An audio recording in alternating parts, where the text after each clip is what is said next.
guys, welcome back to our channel. It's me, Roha, and Saad.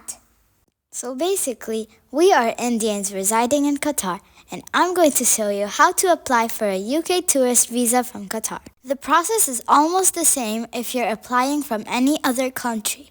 So let's get started. First, open Google and search for UK Standard Visitor Visa. Then click on the official gov.uk website that appears in the results. Then you'll be taken to the official website. You'll find a lot more important instructions here, so please take your time to read and understand everything carefully. Here, you can see different types of visitor visas and their fees. If this is your first time applying for a UK visitor visa, I recommend applying for the 6-month visa first because it has a better chance of approval. You can apply for a UK standard visitor visa up to 3 months before your intended travel date. The processing time usually takes around 3 weeks after you submit your biometrics. Once you've read all the instructions on this page, we can start the application by clicking on Apply Now. On this page, select your preferred language and click Next. And remember, always read all the instructions on every page. Here, you will need to select the location where you will provide your biometrics. Since we are in Qatar, I am selecting Qatar. Next, you will come to a page where you can choose the available application center locations. In Qatar, there is only one center, so there is no confusion. But if you are applying from another country and are not sure where your center is, then click here to find a visa application center. Then you will see a list of countries from which choose your country's name, and you will find the application centers available for you in your country. Like this, you can see the details of the application centers available in your country. Then go back and click on I have identified the location where I will provide my biometrics and proceed. On this page, read and check your eligibility requirements, including whether you need a TB test based on your country and the type of visa you are applying for. For example, from Qatar for a standard visitor visa, we do not need to provide a TB test. Read and understand everything on this page and then click Start Now. Here, you need to register an account by providing your email address and creating a password. Completing the application will take around 1 to 2 hours. Your email address and this password will allow you to log back in and continue your application if you log out. At this page, if the email is yours, just click You. But if it belongs to someone else, like for a child's application where you're using a parent's email, click Someone Else. Here, if you have an additional email address, click Yes. On the next page, you will need to provide that email address as well. If you don't have an additional email, select No, then click Save and Continue. Here, you need to provide your contact number and specify whether you will use this number in the UK. Just choose the option that applies to you and then click Save and Continue. At this step, if you have an additional phone number, click Yes and enter it. Otherwise, click No and then Save and Continue. Here also, just choose the option that applies to you. And in this page, you need to provide your given name and family name exactly as they appear on your passport. Here, if you have any other names, click Yes. If not, click No and proceed to the next page. In this page, select your gender and marital status. Choose single, married, or another option as appropriate. If you select married, you will need to provide your spouse's details later in the application. Here, you need to provide your current residential address. So, we entered our address in Qatar. It asks if this is your correspondence address. Click Yes and proceed to the next page. At this step, Provide details about the property where you live in, including how long you've lived there and whether you own it, rent it, or another option. If you neither own nor rent the property, select the option Other. For example, in a child's application, we would select the option Other. You will then move on to another page where you have to provide additional details about your living situation. Here, simply mention that the child is residing with his or her father, who either owns or rents the property. So on this page, I am selecting I rent it, and then clicking Save and Continue. On this page, fill in the details exactly as they appear on your passport, then proceed. Here, if you have a valid national identity card, click Yes. If not, click No and proceed. In our case, we choose No since we don't have one. On this page, fill in the details exactly as they appear on your passport, then proceed. On this page, if you have any other nationality or citizenship, click Yes and provide the details. Otherwise, click No and proceed. Here, you need to select your immigration status in the country where you are residing and giving your biometrics. For us in Qatar, it's a temporary visa, so we are selecting this option. Then, you will need to provide the expiry date on your ID card. On this page, you will need to provide your employment status. Choose the option that applies to you. If you are unemployed or a student, select that option and proceed to the next page. If you select employed, self-employed, you will need to provide your employment details in the following pages just like this. The next step is about your income, savings, and expenditure. If you have an additional income or savings, select that option and provide the details. If you selected employed earlier, choose savings here and mention the amount below. If you choose unemployed or student, select I don't have any other income or savings and proceed to the next page. Now here, you need to mention how much money you are planning to spend in the UK.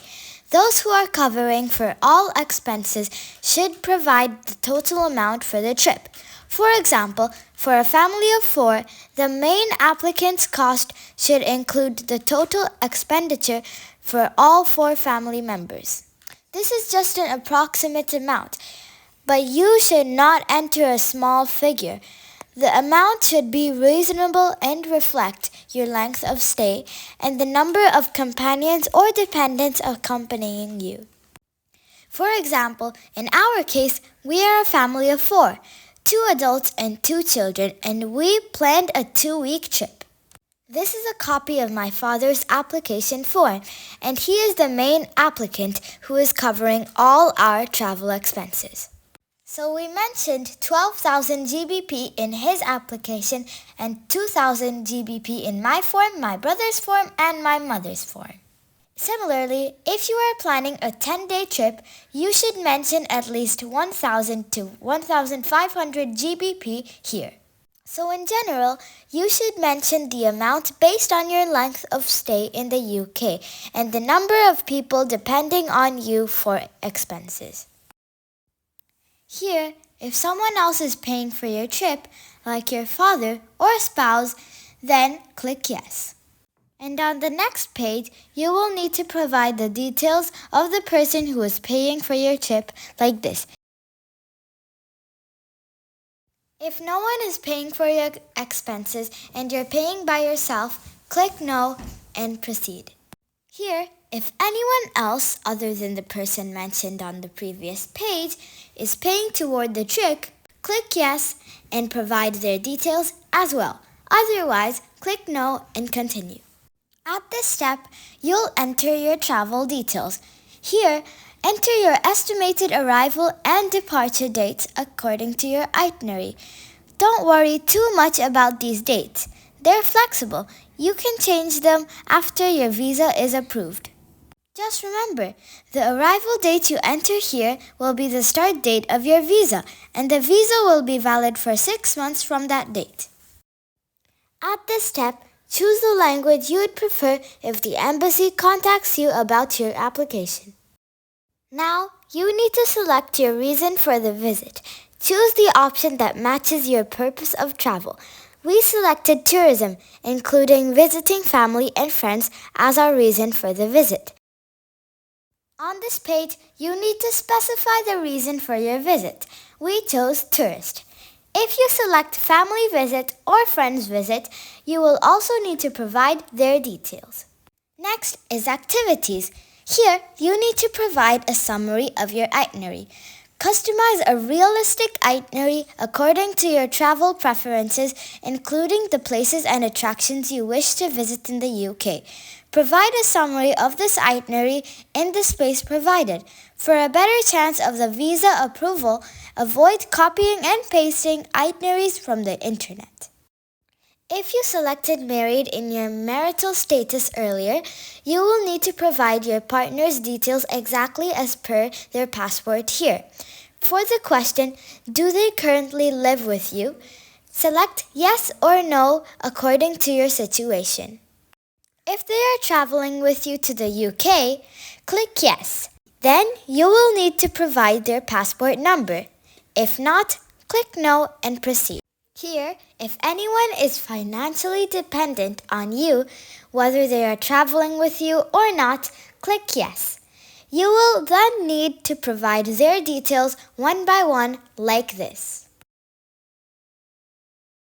If no one is financially dependent on you, click no and proceed to the next page. Here, you need to provide the details of the applicant's parents like name, date of birth, nationality, etc. Here, if you have any immediate family in the UK, click yes and provide their details. If not, click no and proceed. At this step, if you're traveling with an organized group, select yes. Otherwise, just click no and continue. If you are traveling with someone other than your partner, spouse, or dependent, click yes. You may then need to provide their details here. If not, click no and proceed. Next is accommodation in the UK. For the question, do you have an address in the UK? Click yes. If you have a relative or friend in the UK, you can provide their address here. You will also need an invitation letter from them, which must be submitted to VFS. If you don't have a relative or friend in the UK, you can make free cancelable bookings and provide the hotel name and addresses along with the dates you plan to stay in the hotels here. If your trip includes multiple locations, make sure to enter all the hotel addresses. Remember, these addresses must match your itinerary. Do not provide random locations. On this page, select yes and enter the next address where you will stay in the UK. Repeat this step for all addresses in the UK, then proceed to next page. Here, if you have traveled to the UK in the past 10 years, click yes and provide details of your previous visits. Otherwise, click no and proceed. Now, you need to enter your travel history. Having a good travel history can increase your chances of getting your visa approved. So if you have traveled to any of these countries, select the option that applies to you. In our case, we have traveled to Switzerland and some countries in the European Economic Area, so we selected the option 6 or more times. You also need to provide the dates of your travel and the length of stay in each country one by one. After that, you need to provide your travel history to countries other than the ones mentioned here. If you have traveled to other countries around the world, click yes and provide their details, or else click no and proceed. For example, we included our trips to Turkey, UAE, and Saudi Arabia in our world travel history.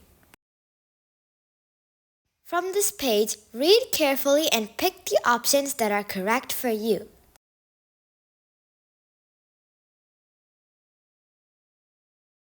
On each page, read the questions and instructions carefully and select the option that applies to you.